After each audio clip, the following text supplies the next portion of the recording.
அண்மை செய்தி. தமிழ்நாடு அரசு பொறுப்பேற்று 16 நாட்கள் ஆகியும் உச்சநீதிமன்றத்திற்கு அரசு வழக்கறிஞர்கள் நியமிக்கப்படாததற்கு உச்சநீதிமன்றம் தனது அதிருப்தியை தெரிவித்துள்ளது. மாஞ்சோலை தொழிலாளர்கள் மறுவாழ்வு வழக்கு உச்சநீதிமன்றத்தில் இன்று விசாரணைக்கு வந்தபோது தமிழ்நாடு அரசு சார்பில் வழக்கறிஞர்கள் யாரும் ஆஜராகவில்லை. தமிழ்நாடு அரசு சார்பில் வழக்கறிஞர்கள் ஏன் ஆஜராகவில்லை என உச்சநீதிமன்றம் கேள்வி எழுப்பியுள்ளது. இது முக்கியமான விவகாரம். விரைவாக அரசு வழக்கறிஞர்கள் ஆஜராக வேண்டும் என்றும் உச்சநீதிமன்றம் உத்தரவு பிறப்பித்துள்ளதை அண்மை செய்தியாக பார்த்து வருகிறோம். இதுகுறித்த கூடுதல் விவரங்களை டெல்லி சிறப்பு செய்தியாளர் பால்முருகன் வழங்க கேட்கலாம். வணக்கம் பால்முருகன், விரிவான விவரங்கள்.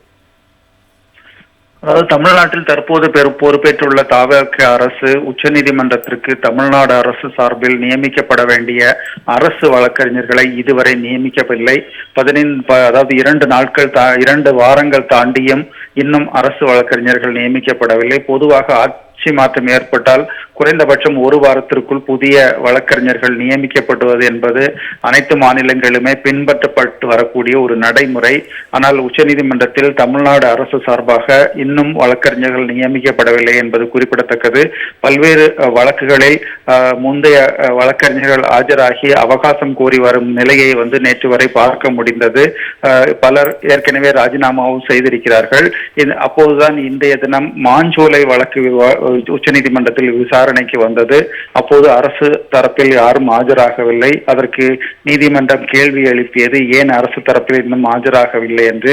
மனுதாரர்கள் தரப்பில் ஆஜரான வழக்கறிஞர்கள் அரசு மாற்றம் ஏற்பட்டதால் இன்னும் அரசு வழக்கறிஞர்கள் நியமிக்கப்படவில்லை என்பதை குறிப்பிட்டனர். அப்போது உச்சநீதிமன்றமானது இது முக்கியமான வழக்கு, ஏற்கனவே முந்தைய அரசின் போது ஆஜரான வழக்கறிஞர்கள் மறுவாழ்வு திட்டத்தை செயல்படுத்துவதற்கு உறுதி அளித்திருந்தார்கள்.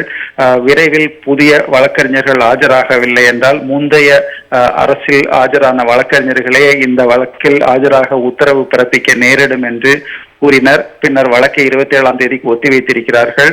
அன்று கண்டிப்பாக புதிய வழக்கறிஞர் ஆஜராக வேண்டும், இல்லை என்றால் உச்சநீதிமன்றம் புதிய உத்தரவுகளை பிறப்பிக்கும் என்றும் எச்சரிக்கை விடுத்திருக்கிறார்கள். உச்சநீதிமன்றத்தில் தொடர்ந்து தமிழ்நாடு அரசு சார்பாக வழக்குகளில் ஆஜராக வழக்கறிஞர்கள் இல்லை என்பது குறிப்பிடத்தக்கது. 2 வாரத்திற்கு மேலாக இந்த நிலைமை நீடித்து வருகிறது. கற்பகம், விரிவான விவரங்களுக்கு நன்றி பால்முருகன்.